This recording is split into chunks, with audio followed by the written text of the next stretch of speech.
Balik tayo sa ating tema for this month. Ano po ang tema natin? Anong theme natin for this month? Kalimutan na nila. Sabihin mo, pag-asenso. Wala yatang tao rito. Sabihin mo, pag-asenso. Pagunlad. Pagyaman. Okay? Inaral natin noong unang linggo, kalooban ng Diyos na tayo'y mapagpala. Kalooban ng Diyos yan.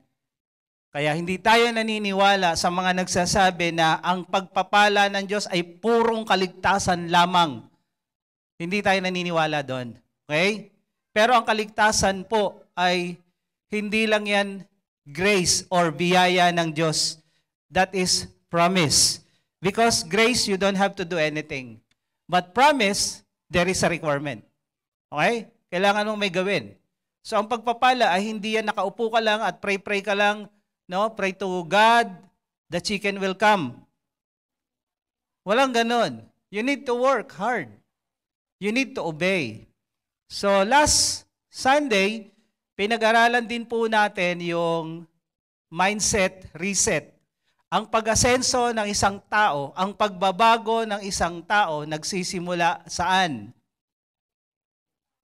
Sa utak. Kaya pag meron kang utak, may chance kang umunlad at magbago. And good news, lahat tayo meron. Amen? Good news yun. Lahat tayo meron. Sa ibig sabihin, lahat tayo pwedeng magbago, lahat tayo pwedeng umasenso. Pwede ha, tingnan nyo yung word, pwede. Hindi ko sinabing lahat. Kasi ang pag-asenso mo, depende sa iyo. Depende sa decision mo, sa paniniwala at pagsunod mo. So lahat tayo pwede. Ngayon, isa sa pag-aaralan natin ay ito. Gusto ko malaman nyo, alin ang tamang word dito? Giving for the poor or giving to the poor? Alin ang tama dito? Alam niyo, mahirap yung mga engineer tsaka mga hindi sa English. Hindi, joke lang. Alin tamang word? Giving for the poor or giving to the poor?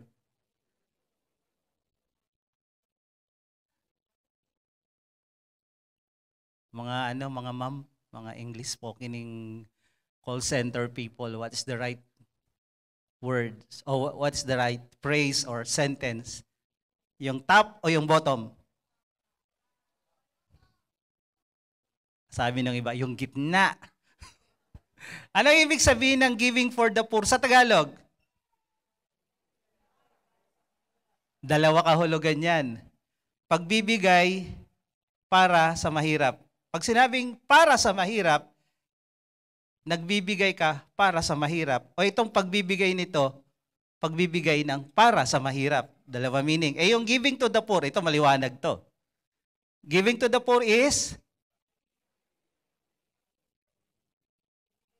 pagbibigay sa mahirap. Yung giving for the poor, pagbibigay para, di ba? Sa mahirap.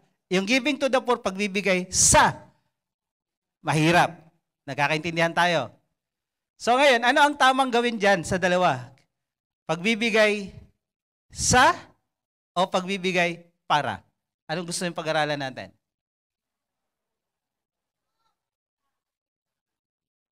Inugulo utak natin, nalami na nga natin problema, nagdagdag pa to. Para hindi tayo mahirapan. Ang kahulugan po nito, itong kukunin natin yung nasa taas. Giving for the poor. Hindi pagbibigay ng anuman para sa mga mahirap, kundi ito yung klase ng pagbibigay na gagawin ng mahihirap. Okay? So yun po yung punto natin na pag-aaralan ngayon. Pwede muna tayong mag-pray bago tayo magpatuloy. Let's bow our head. Let's pray. Lord, thank you for the life that you have given us. For the day, a new day, Lord, na nandito pa rin kami, nag-worship sa iyo. Makikinig na yung salita. Maraming tao, Panginoon, din na nagising ngayon. At salamat dahil gising kami, buhay kami. At salamat din, Panginoon, na itong aming bansa ay mapayapa pa rin kumpara sa mga nangyayari sa aming mundo, sa aming kapaligiran.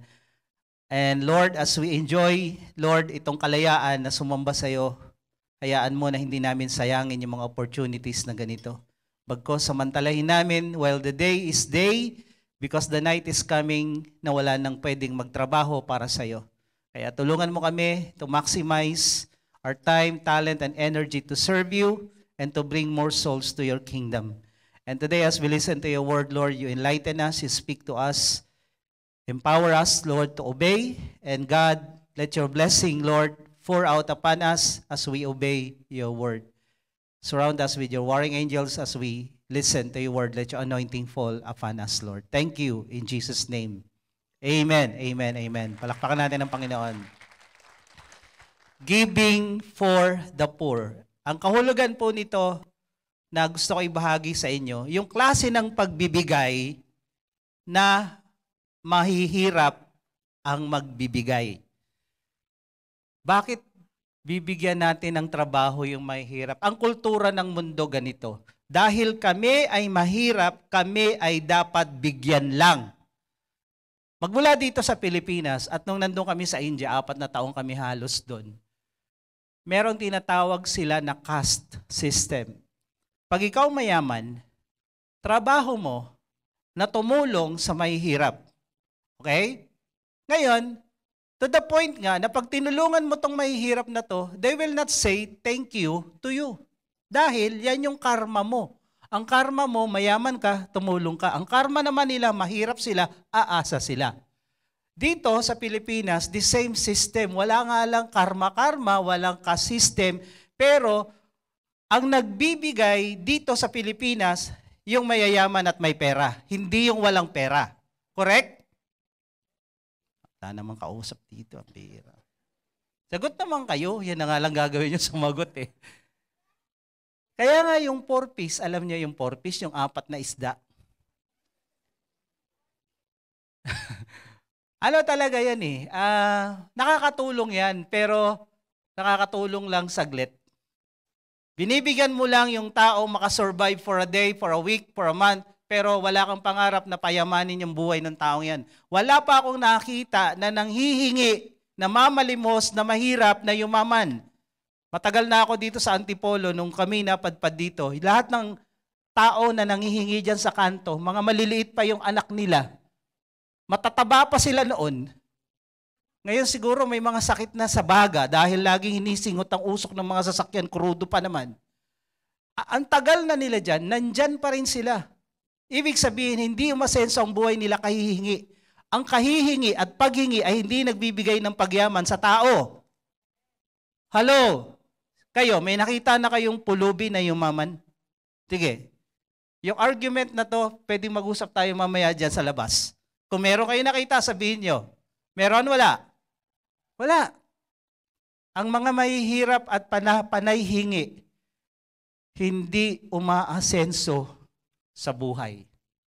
Sa Biblia, baliktad. Kung sino yung walang pera, kung sino yung mahirap, kung sino yung naghihikaos, yun ang gusto ng Diyos na magbigay. Baliskad, sabi ng mga Akyanon. Baliktad. Ang kultura natin, wala kaming pera, hindi kami magbibigay. Wala kaming pera, bigyan nyo kami, kaawaan nyo kami. Yun nga ang malaking problema ng mundo. Ang taong hingi ng hingi, asa ng asa. Obserbahan nyo sa mga kamag-anak nyo kung yung mayaman ba yung mga yan. Obserbahan nyo sa mga kaibigan nyo. Obserbahan nyo sa mga kakilala nyo, kapitbahay nyo. Hingi ng hingi, asa ng asa, utang ng utang, ginawang bisyo na yan. Tingnan nyo kung umaasenso sa buhay. Umaasenso ba? O lalong naghihirap? Pero anong sabi doon sa ending ng ating pinag-aralan? Ang taong mapagbigay, lalong yumayaman. Tingnan nyo naman yung mga taong mapagbigay. Hindi man agad yayaman, pero maayos ba buhay? Maluwag ba ang kabuhayan? Yes, dahil yan ang sinabi ng Bible. Ngayon, ang topic natin is gusto kong malaman nyo kung kayo'y naghihikaos, kung kayo'y kapos, kung kayo'y kulang, ito ay para sa inyo. Dahil kung gusto nyong makalaya sa kakapusan, kakulangan, ito ang solusyon, pagtatanim, pagbibigay. Kung ikaw naman ay meron na, edi lalo ka pang aangat. Ngayon, parang ang tingin dito ng iba, pambihira, wala na nga kami, hihingian pa. By the way, hindi po ako ang nanghihingi. By the way, hindi po ako ang may turo nito. Biblia.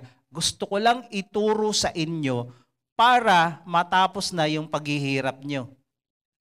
Hello? Kasi kung logically, bakit ka manghihingi sa walang pera? Anong ibibigay niyan? Logically, bakit ka manghihingi sa pulubi, sa mahirap? Eh di doon ka sa mayaman manghingi. Correct? Bakit? Ano ibibigay ng walang pera? O konti pera? Eh di konti lang. Kung ang habol natin ay makakolekta ng maraming pera, doon tayo sa mayaman manghingi. Correct? Hindi yun ang goal natin. Ang goal natin is yung mahirap, yumaman. Yung mahirap mapagpala. At yung mayaman na, yung may pera na, dumami pa lalo. Yun ang goal natin. Hindi yung makakolekta lang tayo ng marami. Hindi yun ang goal. I never preach and teach about giving na para lang makakolekta. Hindi. Pag ako nagturo ng giving, gusto ko yung magbibigay, mapagpala. Sabihin mo sa katabi mo, ikaw yun. Kung ikaw mahirap ngayon, kung ikaw kapos ngayon, kung ikaw kulang ngayon, kung ikaw ang dami mong babayaran, pag narinig mo to at kinausap ka ni Lord, then obey. Kung ikaw naman meron na, maluwag-luwag ka na, edi ituloy mo pa para lalong umangat ang kabuhayan mo. So we are not concerned, ay marami kami makukolekta. Kung maraming kukolektahin, doon na lang ako sa mga may pera magtuturo nito, hindi doon sa walang pera. Nagkakaintindihan po tayo? So may tatlong mahihirap dito sa Biblia na hinighlight ng Diyos yung kanilang giving.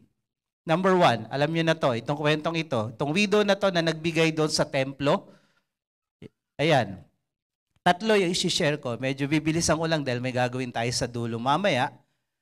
So the widow in the temple, the Macedonian Christians, and the widow of Zarephath. Tatlo itong bibigay ko example sa inyo for you to be convinced na, oo nga, no? Bakit gustong-gusto ni Lord magbigay yung mahihirap? Bakit hindi yung mayayaman? Bawal ba magbigay yung mayaman? Hindi. Pero gusto niya yung mahirap magbigay para maalis sa kahirapan. So doon tayo magsisimula. Luke 21, verse 1 to 4. Habang si Jesus ay nakaupo doon o nakapwesto doon sa templo malapit sa offering box. Okay? So tuwing offering pala, si Jesus nakatingin sa offering natin. Sabi mo sa katabi mo, nakatingin pala si Lord. Hindi mo na kailangan iwagay-wayo ibibigay mo. Kita na ni Lord pala kahit siya nakatago pa sa sobre. So nanonood si Jesus sa offering doon sa temple. Jesus looked up and saw the rich putting their gifts into the offering box. And he saw a poor widow put in 2 small copper coins. Nakita ni Jesus yung widow na to naglaglag ng 2 kusing. Meron pa bang 5 ngayon? Meron pa? Pero tatanggalin na yata, no? O sabihin natin 2.25 nilaglag. Okay? 2.25. Kunyari na lang, no? Nilaglag nitong widow na to. By the way, in the Bible, when we say widow, syempre, walang asawa yan. Ngayon, we are not sure kung may anak siyang nag-aalaga sa kanya. Ang widow ay walang pag-asa sa buhay, walang nag-aalaga, walang nag-aasikaso. Kadalasan, asa lang to sa iba o asa sa Diyos.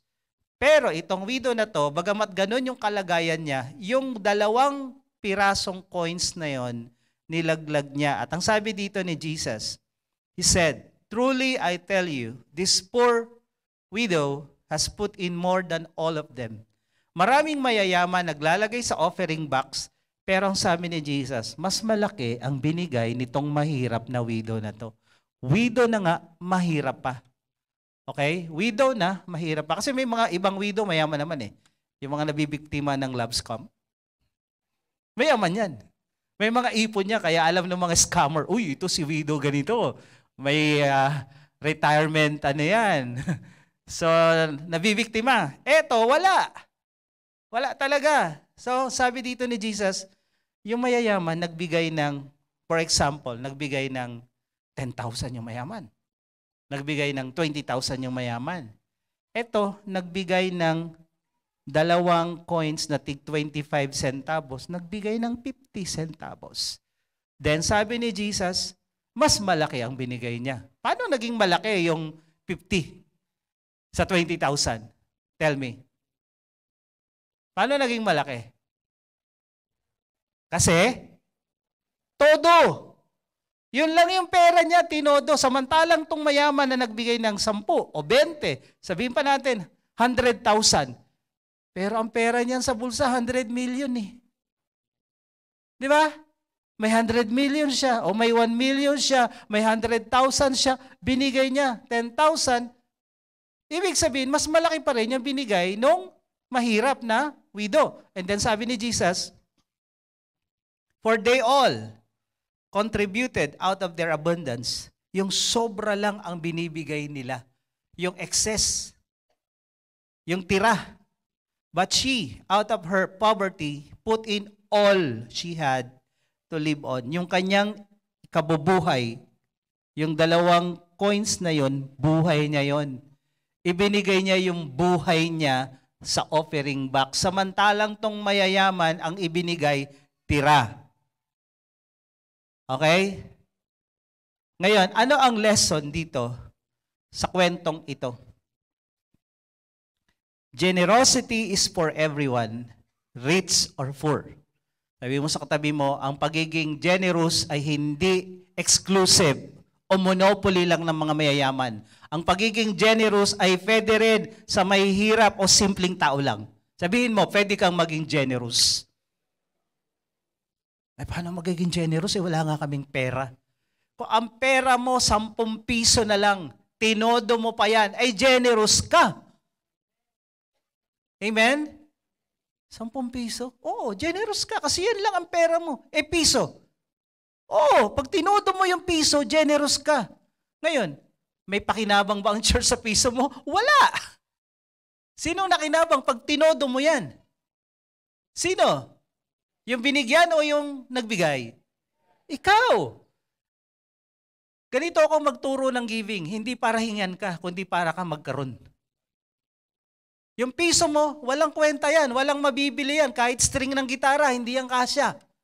Kahit tissue. Pero pag ikaw nagbigay ng todo, piso man yan, 10 piso man yan, ikaw ang mapapagpala, hindi kami. Are you ready na mapagpala?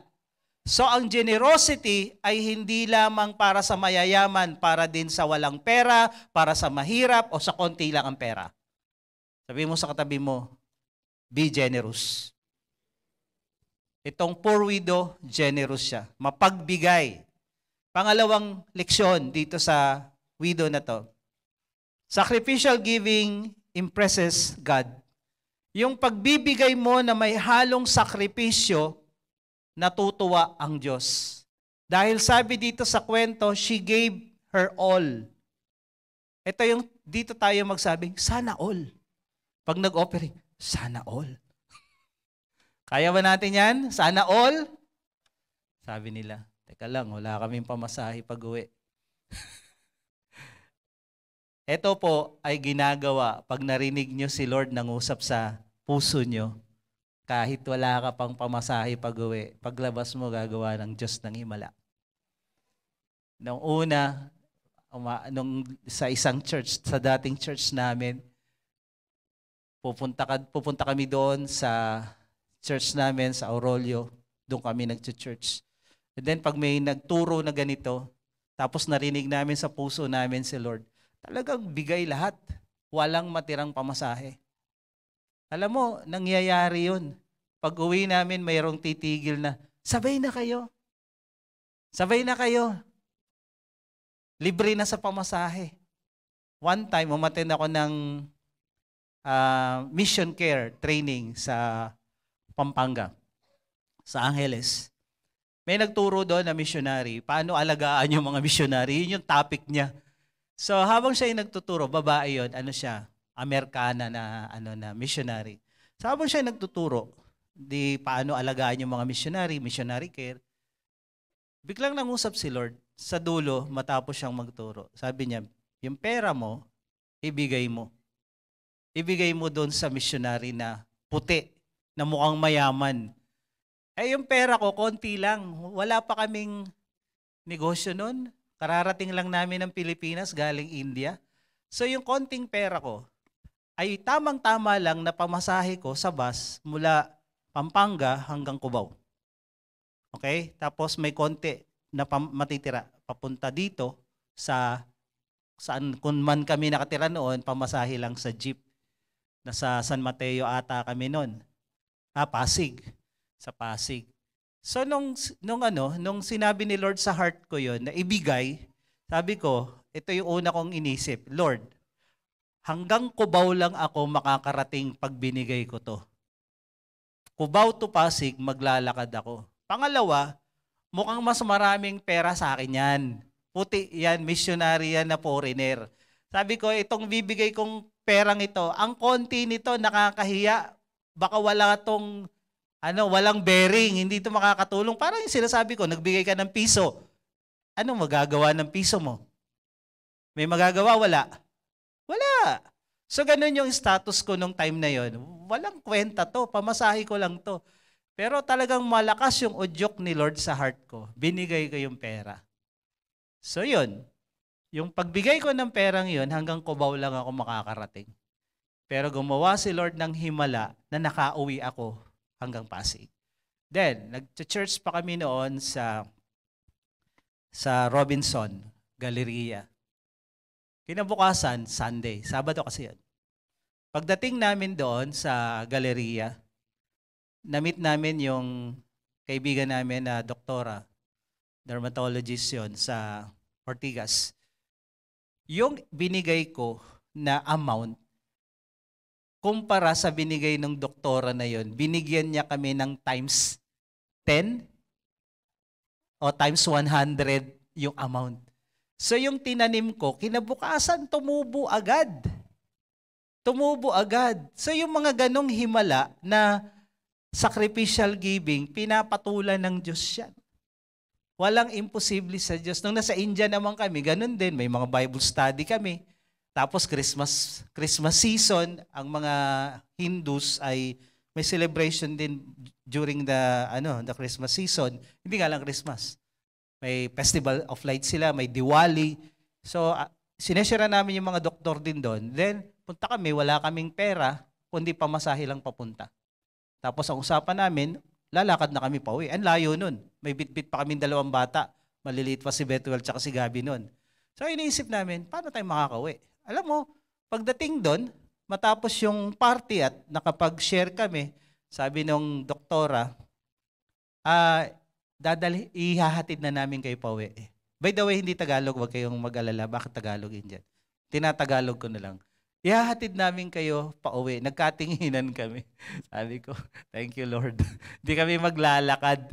So, yung mga ganitong sakripisyo na ginagawa mo, pag para kay Lord ginawa mo yung sakripisyo na yan, hindi yan masasayang. Amen? Gawin mo man yan sa tao pero nasa isip at puso mo para kay Lord to. Para kay Lord to. Yung sakripisyo namin dito sa church, sa mga Bible study, sa mga ginagawa namin to sa inyo pero sa puso at isip namin kay Lord to kaya hindi to nasasayang. Amen? Lagi itong may balik. So ang lesson dito sa widow na to, pag nagbigay ka ng merong halong sakripisyo, she gave her all, natutuwa ang Diyos. Kasi ang Diyos mismo, nung siya'y nagbigay, todo bigay. Binigay niya yung kaisa-isa niyang bugtong na anak na si Jesus. Amen ba? God so loved the world that He gave His only begotten Son. So ang Diyos ganito magbigay, todo at sakripisyal. Pag ito naranasan natin at ginawa natin, naluluwalhati at natutuwa ang Diyos. At sigurado, pagpapalain ka. Amen? Pangatlo, sabi ni Jesus, she gave more than all of them. Bakit ganito ang sukatan ng Diyos sa pagbibigay? Hindi niya tiningnan yung amount na binigay ng widow o nung mayayaman, ang tiningnan niya percentage. God looks at the percentage, not just the amount. Kaya nga sa Malakay 3:10, sinasabi doon, give the whole 10%. Give the whole tithes. Pag binigay mo yung buong tithes, tithes mean 10%. Pag binigay mo yung 10%, I will open the windows of heaven and pour out the blessing that there will be no room for you to store it. Siksik, liglig, umaapaw na pagpapala pag binigay mo yung 10. So yung 10% ay 10%. Correct? Ilan ang naiwan sa atin pag binigay natin yung 10%? 90. Ay yung 100% na blessing, kanino ba yung galing? Kay Lord. Ilan ang hinihingi niya? 10. Parang yung baboy, no? Sabi nung farmer, Lord, itong baboy ko, pinagpipray ko yung mga magiging anak nito na mga biik. Pag ito, Lord, nanganak ng 10, sa'yo ang isa. Eh, nanganak nga ng 10. Kaso, namatay yung isa. Ang sabi nung farmer na yan, alam niyo na kwento nito, para sa mga bago, gusto ko malaman nyo, sabi niya, Lord, namatay isa, yung para sa iyo namatay, ang malas mo, Lord. Di ko siguro nag-pray. Yung kay Lord pa namatay, yung kay Lord pa nawala. Binigyan ka ni Lord ng 10, namatay yung isa. Kay Lord pa ang nawala. Hindi pa pwedeng ibigay mo yung isa para kay Lord? Hello? Sa dami naman ng hindi mo bibigyan, si Lord pa ang ayaw mo bigyan ng pera, ayaw mo bigyan ng oras, ayaw mo bigyan ng talent, lahat binigyan mo pero wag lang si Lord. Andamot mo ba? Hello? Si Lord hindi madamot sa atin, wag tayong madamot kay Lord. Amen. Sabi mo sa katabi mo, wag kang madamot kay Lord. Kailanman hindi naging madamot ang Diyos sa iyo. He gave His all. He gave His only. Iisa na nga lang, binigay pa His only begotten Son. Binigay. So, pag tayo nagbigay, ang tinitingnan ng Diyos, ilan ang natira, hindi yung ilan ang binitawan mo. Tinitingnan ng Diyos yung percentage. Ilang percent ba binigay nung widow? Ilang percent? Ilan? 100%. Lahat. Ilan ang binigay ng mayayaman? Na nagbigay ng 10,000, 20,000, 100,000 siguro, ilang percent kaya yon? Baka 1 lang. Baka 2 lang, baka 5 lang. 'Di ba? Etong babae, 100%. Tandaan niyo ito sa pagbibigay. Ang tinitingnan ng Diyos, percentage. Sabi mo sa tabi mo, percentage. Ilang percent ang binibigay mo kay Lord? Laki ng ano yun eh, pera eh. Teka lang. Ang laki ng amount ng perang binigay mo, nakadepende ko ilang percent talaga yan. Dahil sa mayayaman, yung malaking amount, maliit lang yan. Baka 1% lang yan. Kaya ang tinitingnan ng Diyos sa pagbibigay, hindi lang yung amount, yung percentage. Kaya nga nagbigay siya ng starting point of giving. You begin with 10.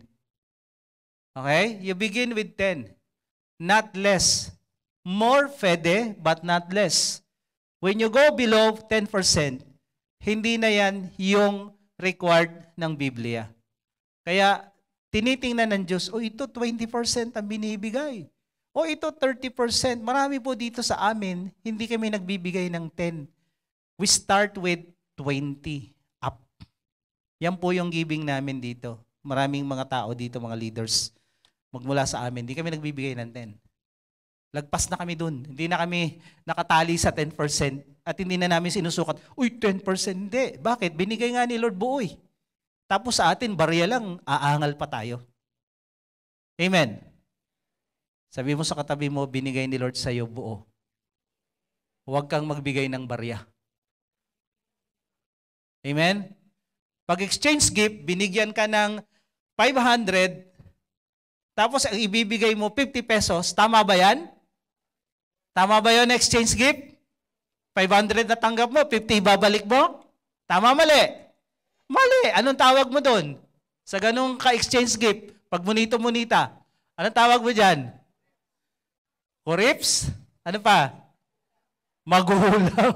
Magulang ka, 50 lang yung binigay mo, 500 yung kapalit sa'yo. Tuso. Di ba? Kay Lord ganun din. Huwag nating pagdamutan ng Diyos. Amen. He gave His all, buo. Huwag natin siyang bigyan ng barya. Sa dati nating paniniwala, pag offering nga, nagsisiyar pa eh. Di ba? Tapos pag nagbigay, kumakalansing talaga eh. Walang problema sa kalansing. Itong widow, kumalansing. Yung nilaglag niya. Pero yung kalansing na yon, buong buhay niya na yon. Hindi tinitingnan ng Diyos kung gaano kalaki yung amount na binigay mo. Ang tinitingnan ng Diyos yung percentage ng pagbibigay. You begin with 10. Amen. Next. The Macedonian Christians. Pag sinabing Macedonian, ito ay grupo ng mga Kristiyano, ng mga churches sa lugar na to between Turkey and Greece. Ito yung Philippi, Thessalonians, ito yung mga grupo ng churches na yon. Nung time na yon, dahil sila ay nasa boundary ng Asia and Europe and Middle East, medyo mahirap ang buhay nitong mga Kristiyanong ito. At maliban sa mahirap ang buhay nila, pinapatay pa sila. Persecuted sila. Ngayon, nagkaroon ng problema sa Jerusalem, nagkaroon ng taggutom sa Jerusalem. At itong mga Kristiyano sa Jerusalem, nangangailangan ng support at tulong. At syempre naman, dahil doon galing ang Kristyanismo, doon galing ang gospel, yung mga may utang na loob na mga Kristiyano, dapat tumanaw lang ng utang na loob.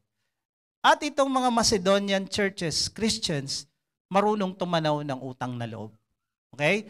Sabi dito sa 2 Corinthians 8 verse 1 to 5, sabi ni Paul sa letter niya sa mga taga-Korinto. Itong mga taga-Korinto naman ay mayayaman na mga Christian. Mayayaman to. Dahil ang Corinth ay isa sa mga kilalang syudad nung panahon na yon. Yung mga negosyo, culture, nandoon lahat. Yung uso doon nagsisimula sa Corinth. Pero itong mga Kristiyano sa Korinto, kuripot. Madamot. Okay? Ito ang sabi ngayon ni Pablo sa kanila. We want you to know, brothers, gusto kong malaman yung mga kapatid about the grace of God that has been given among the churches of Macedonia. Gusto kong malaman nyo yung biyaya ng Diyos sa mga iglesia doon sa Macedonia. For in a severe test of affliction, bagamat sila'y naghihirap at sinusubok, their abundance of joy and their extreme poverty, hirap na hirap sila ngayon. Pinipersecute na sila. Ang dami nilang problema. Sino dito maraming problema ngayon? Naghihirap pa sa pera. Sino dito? Medyo.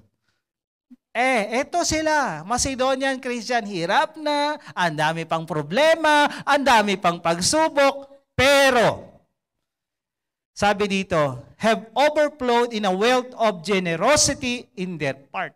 Hirap sa pera, daming problema, daming pagsubok, pero hindi kuripot. Pero hindi madamot. Sino dito hindi kuripot at madamot, pero maraming problema? Taas ang kamay. Hindi lahat Macedonian Christians, ang daming problema, daming pagsubok, pero kahit hirap sa buhay, gustong magbigay. At ito ang sabi, for they gave according to their means. As I can testify, sabi ni Paul, beyond their means. Nagbigay sila ayon sa kanilang kakayanan, pero sabi pa ni Paul, yung iba, higit pa sa kakayanan nila ang binigay. Hirap na, nagbigay pa.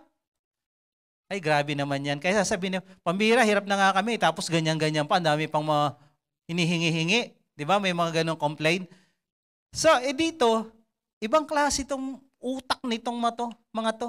Yung mindset nila is utak payaman. Hindi utak mahirap. Utak mayaman tong mga to. Mahirap yung bulsa nila, pero yung utak nila mayaman.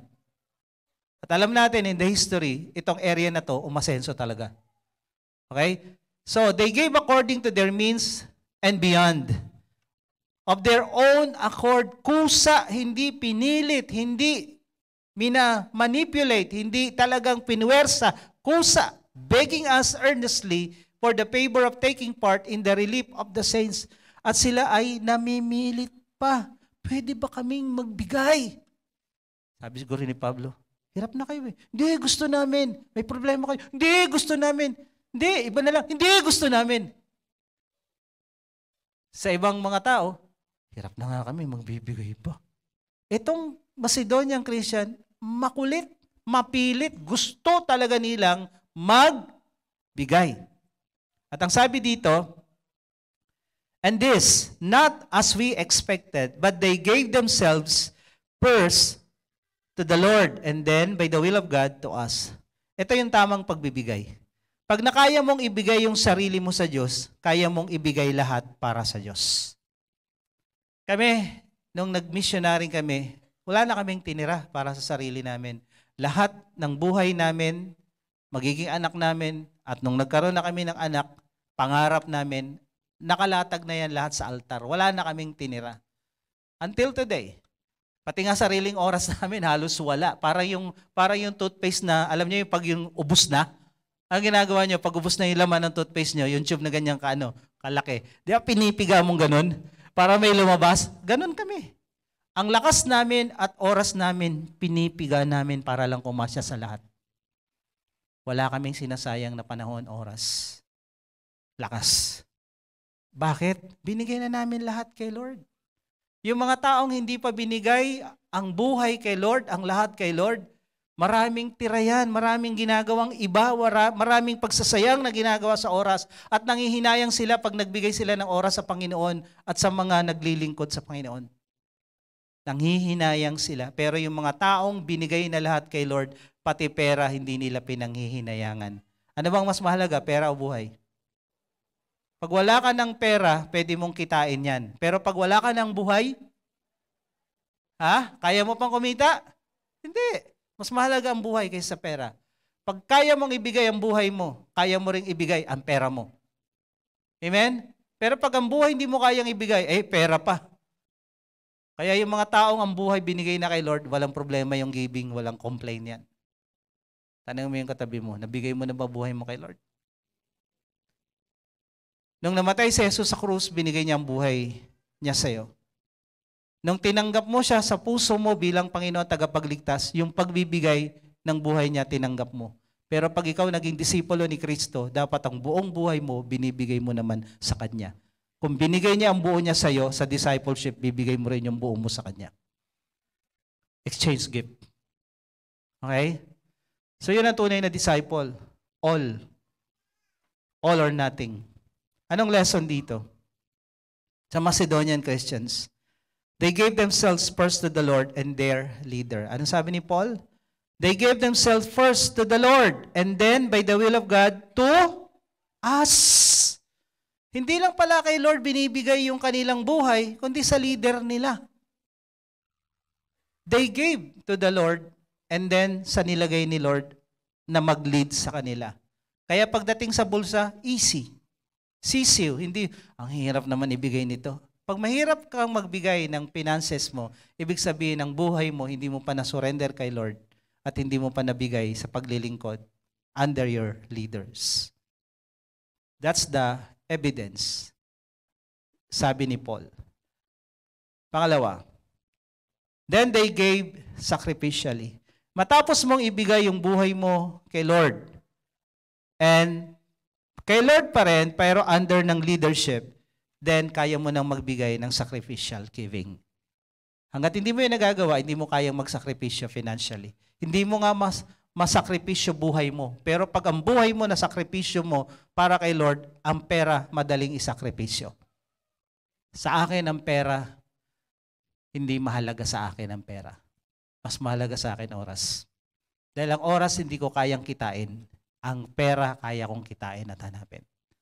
Kaya ang sabi na iba, minsan sabi ni Sister Jerin, galit ka sa pera, yes. Hindi ko mahal ang pera. Because love of money is the root of all evil. Hindi ko mahal ang pera. Ang pera ginagamit ko lang para mabuhay, gawin yung pinagagawa ni Lord. Ang mahal ko si Lord, hindi yung pera. Because the love of money is the root of all evil. Gamitin natin yung pera para sa tama.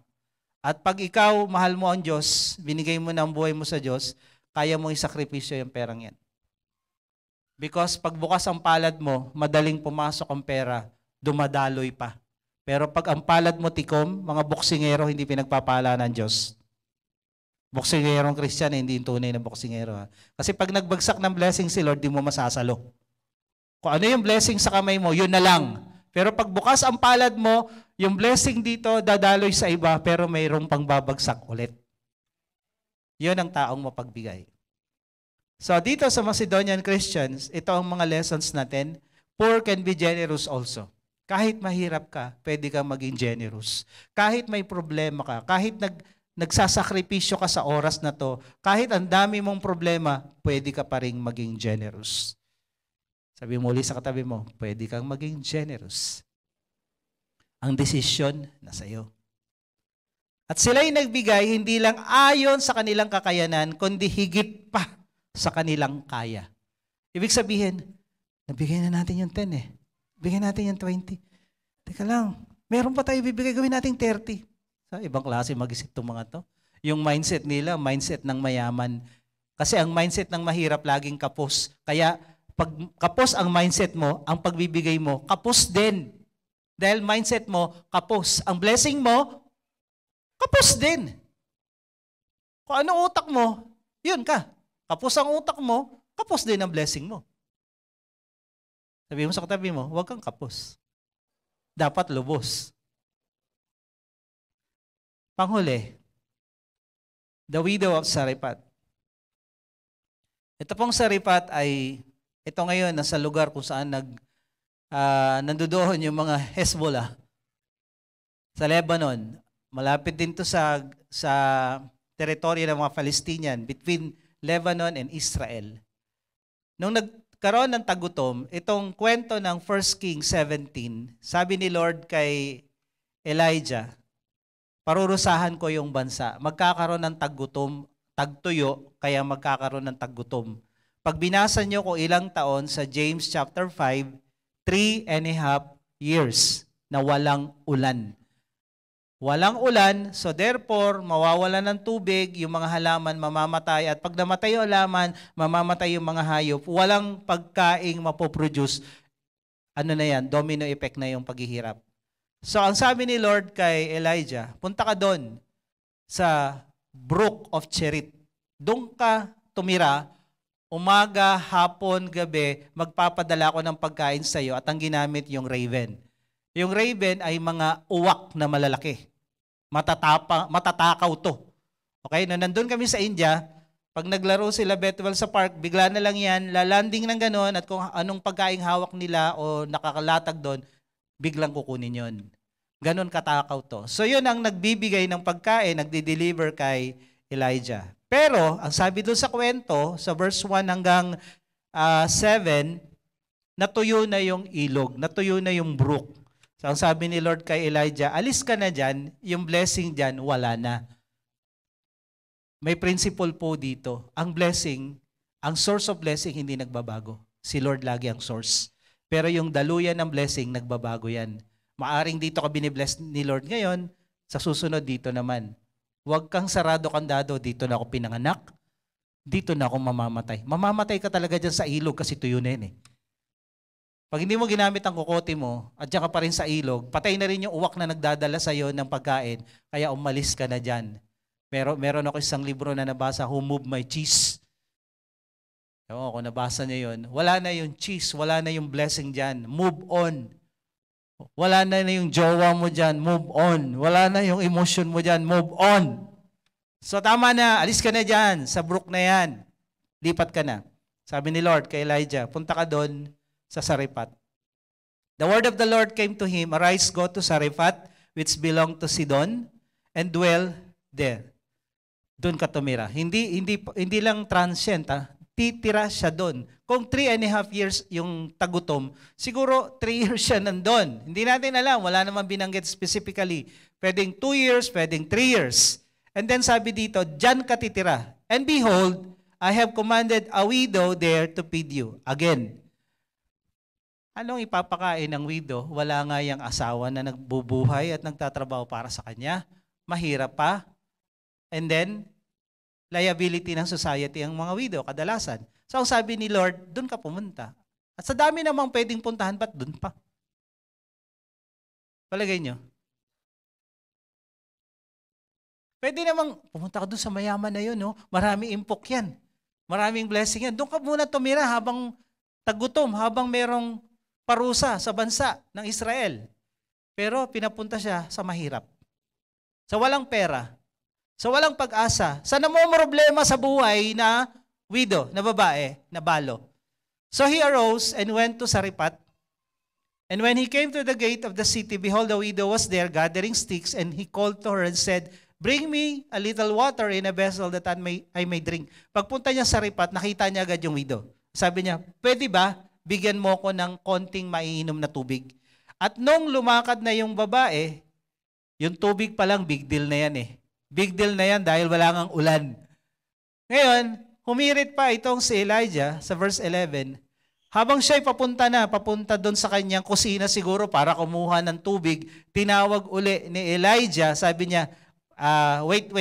Teka lang. Ang hirap naman ng may panulak nang wala itutulak. Pwede bang lutuan mo na rin ako ng maliit na tinapay lang? Ala, umalma na yung babae, yung widow. Sabi ng widow, "As the Lord your God lives," saksi ang Diyos nyo.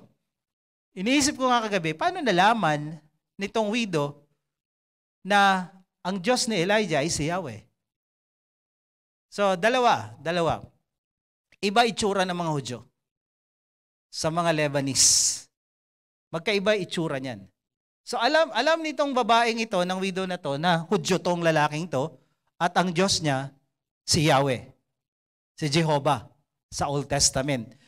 At pangalawa, merong uniform. Pag ikaw pulubi, may damit ka, certain damit na malalaman pulubi ka. Pag ikaw prophet, meron ding damit na malalaman, ay prophet yan, lingkod ng Diyos yan. Okay? So ang sabi dito, na-recognize nitong babae na itong si Elijah ay lingkod ng Diyos at ang Diyos niya ay si Yahweh. So ang sabi niya, "As the Lord your God lives," saksi ang Diyos mo na si Yahweh sa Tagalog, wala na akong pwedeng lutuin pa sa bahay, kundi ito lang, kaprasong harina at kaprasong langis. Kaya nga ako nangongolekta ng mga sticks, ng mga kahoy ngayon, para lutuin itong kukonting ito. Itong kukonti, itong isang dakot na harinang ito at konting langis, lulutuin ko para may makain kami ng aking anak, at pagkatapos nito, mamamatay na kami dahil ito na yung huling-huli naming kakainin. Huli na, kakainin pa. Ngayon sabi ni Elijah, "Huwag kang matakot. Do not fear. Go and do as you have said." Gawin mo yung sinasabi mong lulutuin mo yung kukonting harinang yan at kukonting langis na yan, pero unahin mo ko. Aba, abuso tong propetang to. Kung kayo, uunahin nyo? O yung anak nyo muna? Of course, anak. Di ba? Kung yung anak niya na maliit, siguro, ang anak niya ay mga 7 years old, nakikinig sa usapan, sabi ng prophet, yung pagkain mo, lutuan mo muna ako. Sabi siguro nung bata, kapal naman ang mukha nitong mamang to. Ang laki-laki ng katawan mo, tapos yung pagkain ko, kukunin mo pa? Hihingin mo pa? Akin yan eh. Diba? Siguro nag-iisip yung bata. Eh yung widow kaya, ano kaya nasa isip niya? Kayo, ano nasa isip niyo? Ha? Ito na lang eh. Hihingin pa, ito na lang. Abuso naman yan. Tingnan niyo ha.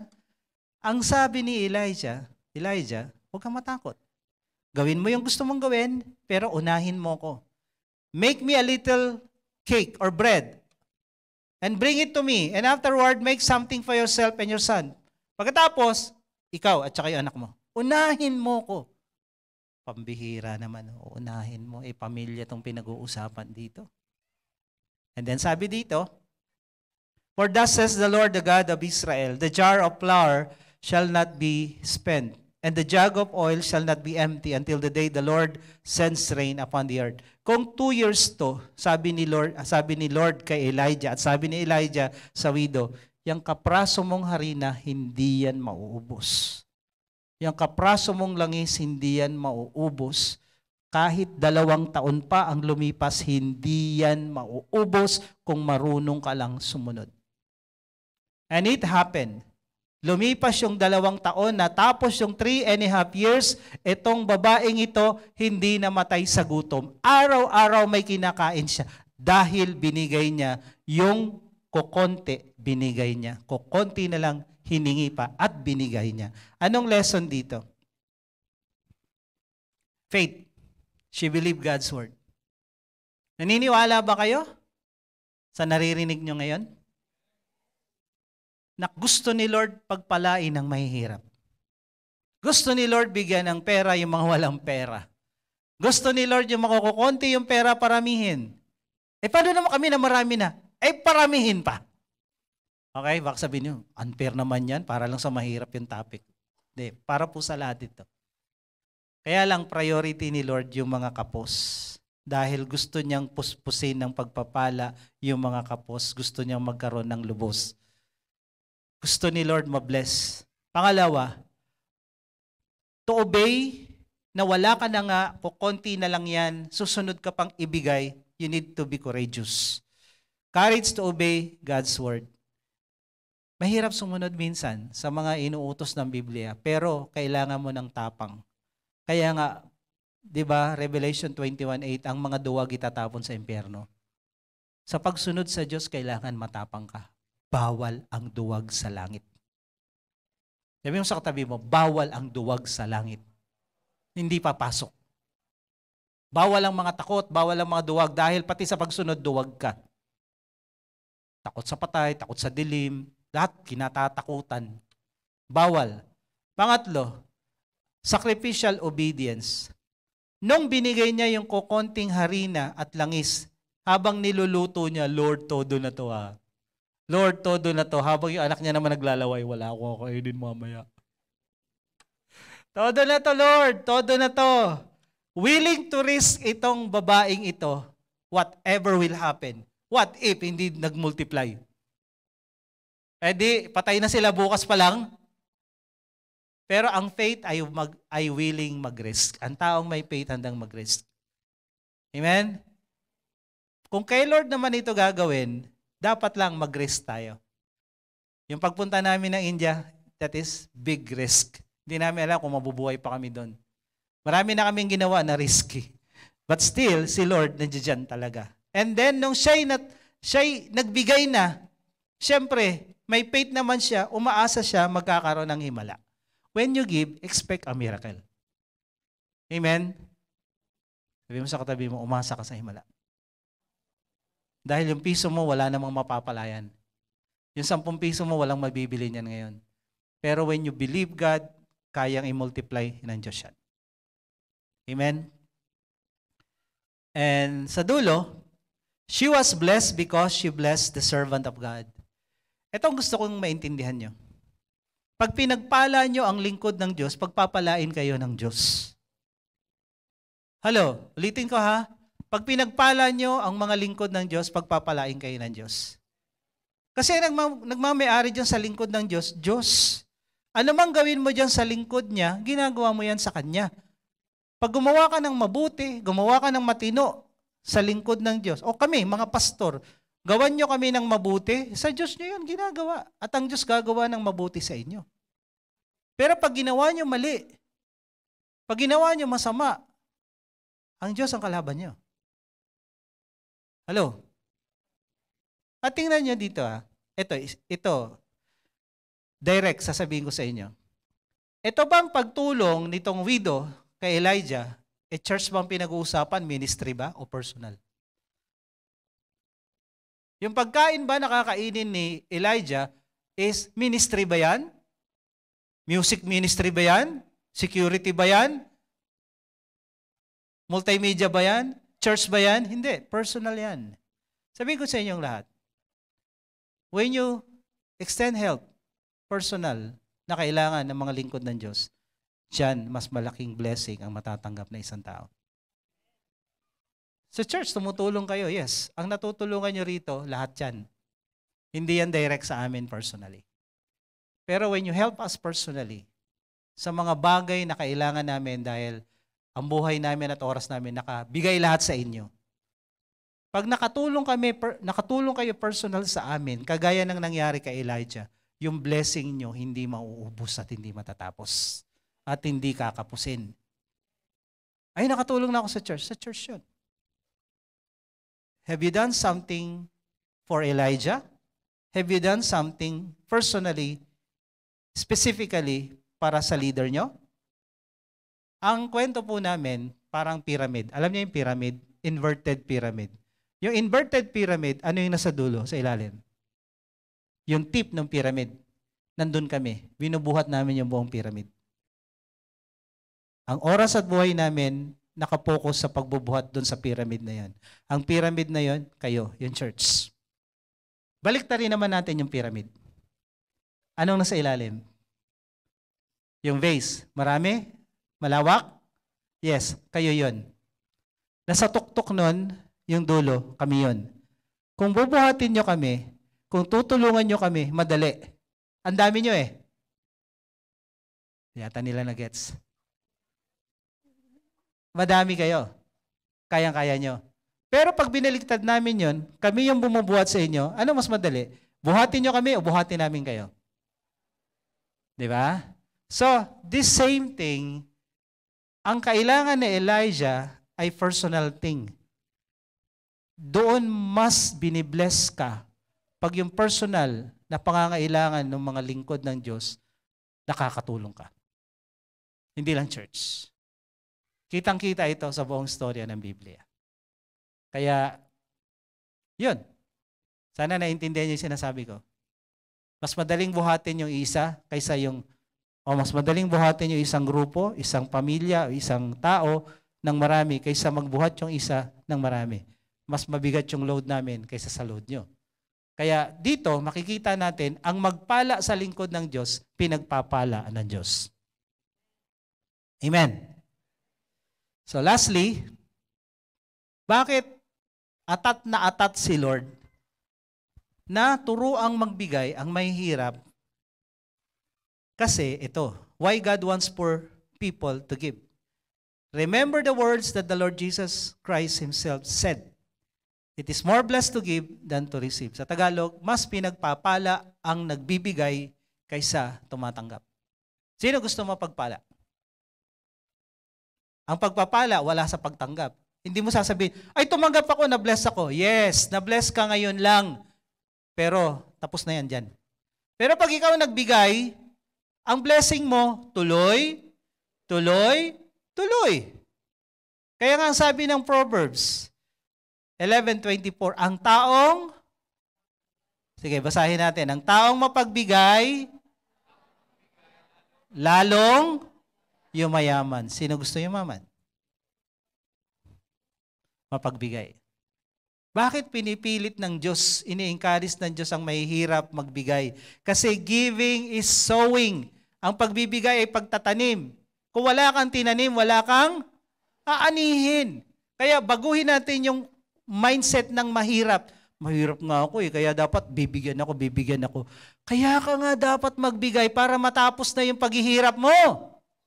Dahil mas mapalad ang nagbibigay kaysa sa binibigyan. Yung bibigay mo, wala yan, walang bearing yan. Hindi yan makakabili kahit tissue.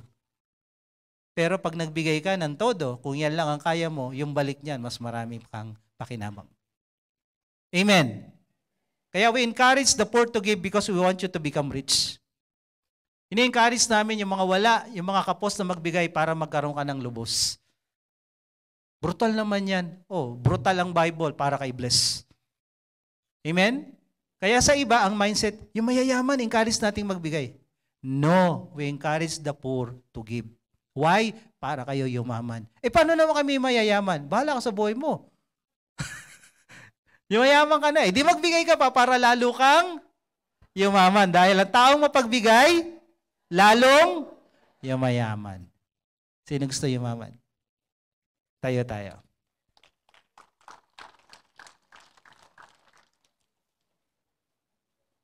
So ngayon, walang maiiwan. Mayaman, mahirap, may pagkakataong mapagpala. Amen? So we are going to pray for our offering. And nandiyan din yung sobre ng sinimula natin na fundraising para sa lupat building. Meron na ba kayo? Yang, pwedeng pakibigyan yung mga wala. Mga ushers, pakibigyan nyo sila ng sobre para sa yung willing lang. Tandaan nyo, hindi ito pilitan. It's up to you. But if you will give your best, kagaya ng ating pinag-aralan, you will see. You will see na ang Diyos hindi nagpapatalo sa bigayan. Hindi siya nagpapalamang sa pagbibigay. Pag nagbigay ka ng malaki sa Panginoon, mas malaki din ang ibibigay ng Panginoon sa iyo. Okay? So let's pray. Lord, pagpalain mo yung aming pagbibigay sa oras na to. Hayaan mo, Panginoon, yung aming mga narinig na ang pagbibigay, ang pagiging generous, hindi lang pangmayaman to. Kaya nga yung mayaman lalo yung mga mayayaman dahil mapagbigay sila, matulungin sila. Now it's time na yung mindset namin mabago, na hindi lang kami asa, hindi lang kami tanggap, hindi lang kami hingi. It's time kami naman na magbigay. Kaya tulungan mo kami, Panginoon, anumang estado ng buhay namin, anumang sitwasyon ng pamilya namin, na mga problema, naghihirap, maraming sitwasyon na hindi magaganda, hindi ito balakid, hindi ito hadlang para kami mapagpala, hindi ito hadlang para kami maging pagpapala. It is more blessed to give than to receive. Gusto naming mas blessed kami. Kaya I pray, Lord, today, that the spirit of generosity flow from our hearts to our pockets. Bawat isang nandirito. Dahil ang taong mapagbigay, lalong yumayaman. Payamanin mo ang bawat isa. Paunlarin mo ang bawat negosyo. I-promote mo ang mga may trabaho. At hayaan mo na yung mga utang ay mabayaran lahat. At dumating kami sa punto na yung pera namin hindi kapos, kundi lubos, siksik, liglig, umaapaw. Walang sukat kalagyan at nakakatulong pa kami sa marami. Salamat po. Bigyan mo ng maraming customers and clients yung mga may negosyo. Bigyan mo ng promotion yung mga may trabaho. Lord, hindi lang sa trabaho, kundi sa sweldo rin, Panginoon, ng promotion. Salamat, Lord. You bless all of us. In Jesus' name. Amen. Amen. Sige po, habang tayo nagbibigay, sino po yung mga first-timer dito? Taas po ang kamay, wagayway. Ayan. Pwede po kayong bumaba din dito. Pagpipray lang po namin kayo sa pagtatapos. Ayan. Sa susunod na Sunday po, yung mga sobre natin sa lupa at sa building, nakalatag dyan sa pagpasok, dampot na lang po kayo. So yung mga first-timer, baba po kayo dito, pagpipray po namin kayo.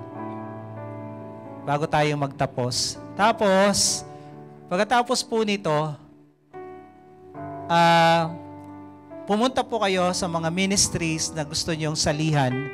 Meron po silang mga, halika Raymond, kagaya ni Raymond, Powerhouse, tingnan nyo po itong mga ganito, pupunta kayo dito. Kung gusto nyo sa Powerhouse, punta kayo kay Raymond. So yung mga leader and assistant, imimit po kayo nila. Sa music team, dito kayo sa stage, banda. Sige po, lapit po dito yung mga first-timer na ano. Yan, tayo po kayo dito, harap po kayo sa akin. Welcome po kayo sa Juhia, sa Jesus Our Hope International Assemblies. Kami po ay isang Christian group na walang tinataas na grupo o religion, kundi si Jesus lang at Bible lang. So naniniwala po kami na lahat ng dapat nating sundin at paniwalaan dapat nasa Biblia. Dahil ang Biblia ay manual for living. Kaya pag wala sa Bible, hindi po natin tinuturo. Pag wala sa Bible, hindi natin pinaniniwalaan. Because the Bible is the Word of God. At naniniwala din po kami dito na iisa lang ang daan patungo sa langit, si Jesus lang. Walang iba, wala nang iba. Walang pangalang binigay sa silong ng langit para tayo maligtas, kundi pangalang Jesus. So sa ating pagtatapos po, gusto po naming ialok sa inyo si Jesus. Kaya nga sabi ng John 3:16, gayun na lamang ang pag-ibig ng Diyos sa sanlibutan, ibinigay niya ang kanyang bugtong na anak na si Jesus. Yung the best binigay sa atin. So, pag binigay, dalawa lang ang pwede nating respond. Tanggapin o tanggihan. So, kung binigay ng Diyos ang kanyang bugtong na anak na si Jesus, Sabi ng John 1:12, ang sino mang tumanggap doon sa binigay na yan, binibigyan ng karapatang maging anak ng Diyos. At pag anak ka ng Diyos, pasok ka sa kaharian ng Diyos sa langit. Gusto nyo ba? Okay, so magpe-pray po tayo. Tanggapin natin si Jesus sa puso natin bilang Lord and Savior. Yumuko tayong lahat at pumikit. At habang tayong lahat ay nakayuko at nakapikit, pwede ba natin itaas ang isang kamay sa Diyos? Tandaan na tayo'y nagsasabi, Lord, andito ako. I want to receive you as my God, my Savior, my Lord. At sumunod po kayo sa panalangin ito, lalo yung mga nasa harapan. Sabihin niyo, Panginoong Jesus, ako po'y lumalapit sa iyo.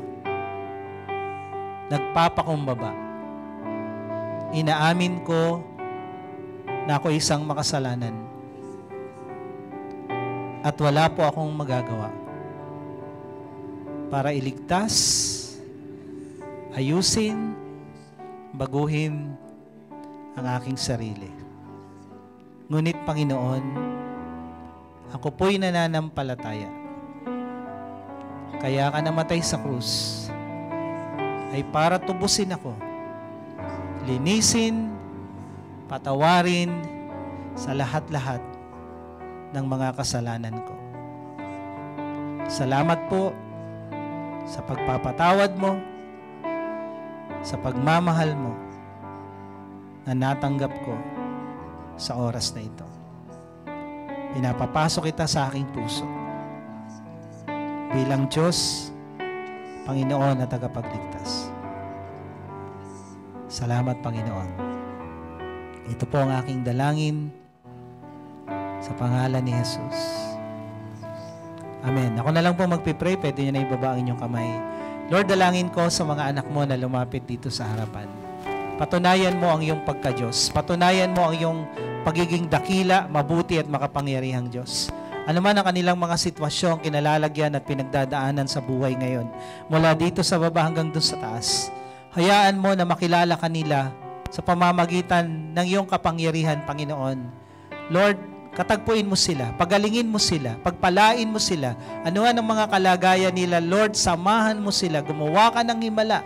Kagaya nung aming napakinggan doon sa widow, gumawa ka ng himala, yung kakapusan, Lord, pinuspos mo, Panginoon, ng pagpapala, nabuhay siya ng maraming taon, ng 2 taon higit, sa kukonting harina, sa kukonting langis, dahil nagtiwala sa iyo. Kaya dalangin ko sa bawat isang nandirito, kung kulang man yung kanilang finances ngayon, yung resources nila, walang imposible sa iyo. Kung meron mang mga babayaran na hindi kayang bayaran dahil kulang, Panginoon, ang pera o kinita, Panginoon, Lord, kaya mong i-multiply. Kaya Lord, I speak multiplication sa bawat finances ng lahat na nandirito ngayon. Multiply our finances, Lord. Paramihin mo yung mga blessings namin nang sa ganon, umapaw ito at mabahaginan pa ang maraming tao. Salamat, Lord, at higit sa lahat, ang pagpapala mo sa puso at isip namin na lumago kami sa iyo, uhawin mo kami sa iyo. Salamat po, Panginoon. Ito po ang aming dalangin sa pangalan ni Jesus. Amen. Amen.